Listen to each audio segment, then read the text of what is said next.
با سلام با یکی شما بینندگان عزیز، شالوی گلخوجه هستم با خبرهای تازه در خدمت شما. ساعت به وقت پراگده در مسکو 12 و در دوشنبه بوشه 14 است.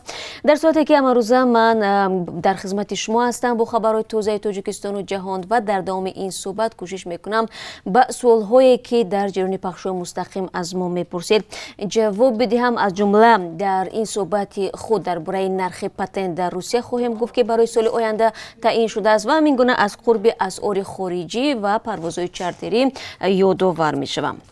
شهرداری دوشنبه تصمیم گرفته است از اول سال نو ورود ماشین‌های سبکروی مسافربر یا تاکسی‌ها به حدود پایتخت را محدود سازد. قرار رستم امامعلی در این باره شام روز گذشته امضا شده.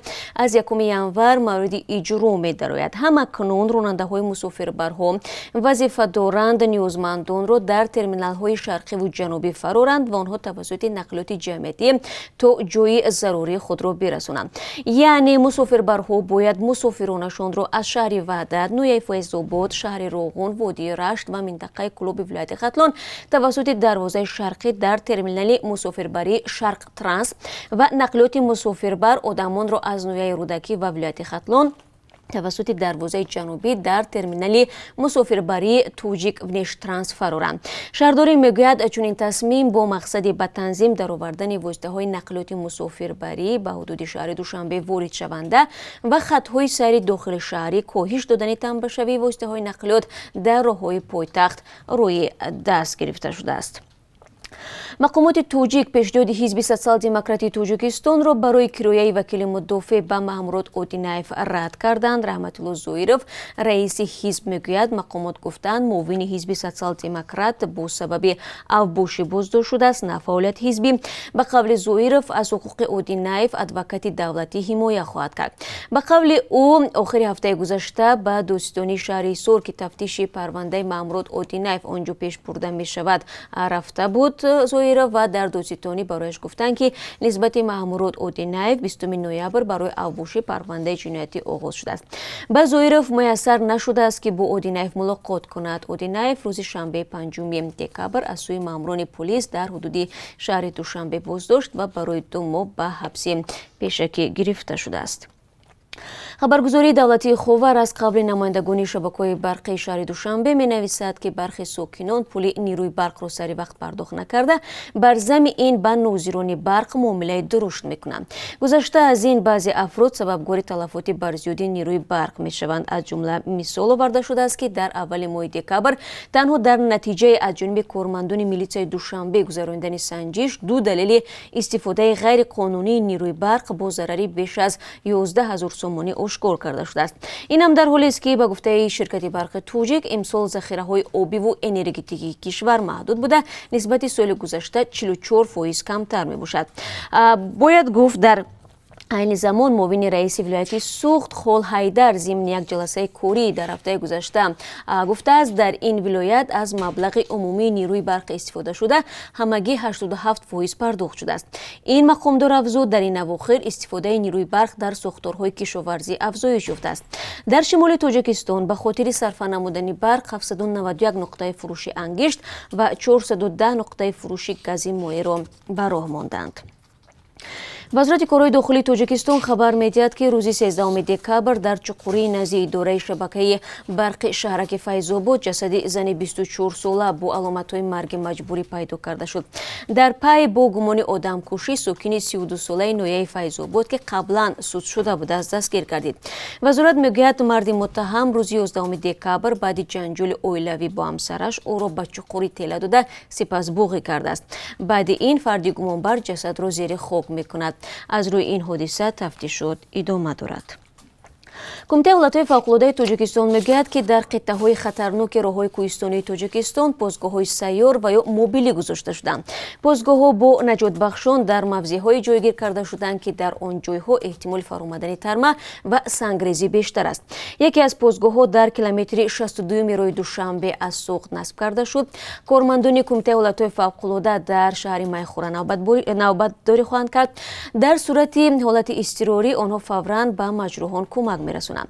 Постгоҳи дуюм дар километри 72 дар наздикии нақби Истиқлол ва дар ноҳияи Айнӣ гузошта шудааст. Нуқтаи дигар бо наҷотбахшон дар километри 457 роҳи Душанбе-Хорух дар минтақаи Ванҷ ҷойгир аст. Ин постгоҳҳо то баҳор амал хоҳанд кард. Ёдовар мешавем ки рӯзҳои наздик дар баъзе минтақаҳои вилоятҳои Хатлон ва Суғд ҳавошиносон фаромадани тумани ғафсро пешгӯӣ карданд. Кумитаи ҳолатҳои фавқулода ба ронандагон тавсия додааст ки меъёри суръатро риоя карда дар роҳҳо эҳтиёткор бошанд. Дар Русия ҳаҷми маблағи патенти муҷирони корӣ барои соли 2021-ро муайян карданд. Дар ин бора хабаргузории Русия иттилоъ доданд. Ба ҳамин тартиб соли оянда нархи патент дар Русия аз 3100 то 9500 рубли русӣ муқаррар шудааст.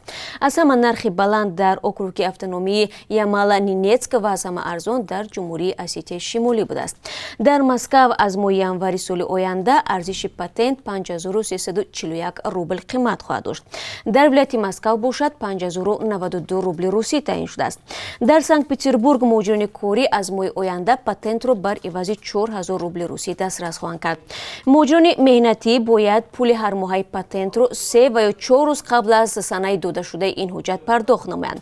Агар ҳатто як рӯз дар супоридани пул таъхир шавад, патент ба таври автоматӣ бекор мегардад. рӯзи душанбе 14 декабр коллеҷи интихоботии Иёлоти Муттаҳидаи Амрико пирӯзии президенти мунтахаби Амрико Ҷо Байденро расман тасдиқ кард. Баъд аз эълони натиҷаҳо Байден гуфт дар рӯбарӯи кӯшишҳои президент Дональд Трамп ки мехост натиҷаҳои овоздиҳии интихоботи президентии Амрикоро тағйир бидиҳад, демократия дастболо шуд. Ба қавли Байден акнун замони ваҳдату табобати захмо расидааст. Дар ҳамин ҳол президент Трамп ҳамоно иддаои беасос дорад ки ӯ дар интихобот пирӯз шудааст. Трамп ин иддаҳоро дар шабакаи Твиттер нашр намуд. Ҳамчунон Трамп дар шабакаи Твиттер эълон кард ки додситони кулли Амрико Вилиам Барр ба истеъфо фиристода шуд. Чанде пеш Трамп аз он ба ғазаб омад ки вазорати адлияи Амрико тақаллуби густурда дар интихоботи президентиро пайдо накарда буд. мансабдорони афғон иттилоъ медиҳанд ки имрӯз муовини волии Кобул бар асари як бомбгузории мошин ба қатл расид. Ба гуфтаи мақомдорони амнияти афғон, муовини волии вилояти Кобул Маҳбубулло Муҳибӣ ҳамроҳ бо муҳофизонаш дар ҳаракат буд ва ҳангоми таркиши бомб ду муҳофизи ӯ низ ҷароҳат бардоштанд. То ҳол ягон гурӯҳ масъулияти ин кушторро бар дӯш нагирифтааст. Ҳафтаи гузашта дар роҳ ба кор дар қисмати шарқии Кобул як дӯстони ҳукумати Афғонистон ҳам кушта шуд. Мансабдорони полиси Кобул мегӯянд рӯзи сешанбе дар як ҳамлаи дигар як афсари полис кушта ва ду нафари дигар маҷрӯҳ гардид. Ҳодиса дар минтақаи Багромии Кобул ба вуқӯъ пайваст. ва бинандагони азиз, ҳоло барои шумо дар бораи парвозҳои чартерӣ маълумот медиҳам. Фардо тибқи ҷадвали тасдиқ намудаи мақомоти тоҷику рус аз Русия ба Тоҷикистон як бора 6 парвози чартерӣ дар назар аст. 3 парвоз аз Москав ва як парвози аз Екатеринбург, Новосибирск ва Сургут ба пойтахти Тоҷикистон сурат мегирад.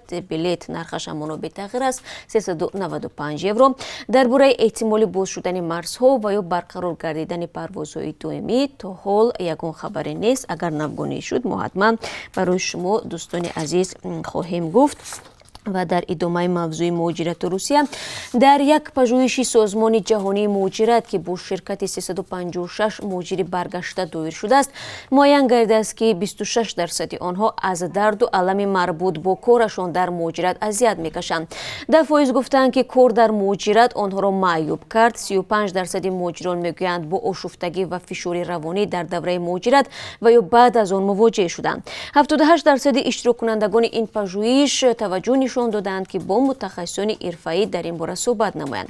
Мушкилиҳои саломативу равонӣ ки аз муҳоҷират мардикорони тоҷик бо худ оварданд ба як монеъ дар даст ёфтан ба кӯмакҳои иҷтимоиву тиббӣ табдил ёфтааст. Созмони ҷаҳонии муҳоҷират дар Тоҷикистон мегӯяд бинобар ин як лоиҳаи хосеро барои кӯмаки равониву тандурустӣ барои муҳоҷирони баргашта роҳандозӣ кардааст. Дар Тоҷикистон расман 150 000 нафар ҳамчун маъюб сабти ном шуданд. маълум нест ки аз ин байн чӣ қадарашон дар муҳоҷирати корӣ саломатиашонро аз даст доданд.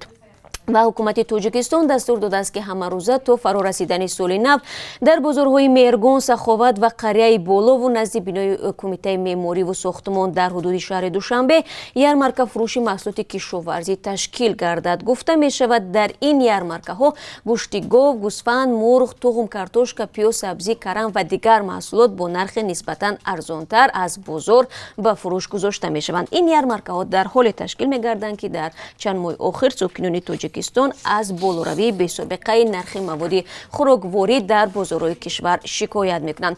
Ва бинандагони азиз, акнун бароятон аз қурби асъори хориҷӣ мегӯям ки Бонки миллӣ ҳар рӯз таъин мекунад ва имрӯз нархи $1 11 сомониву 30 дирам ва 1 евроро 13 сомониву 74 дирам таъин кардааст Бонки миллӣ. Қурби рубли русӣ нисбати дирӯз боз 50 дирами дигар бештар шудааст. Имрӯз 1000 рубли русӣ расо 154 сомонӣ арзиш дорад.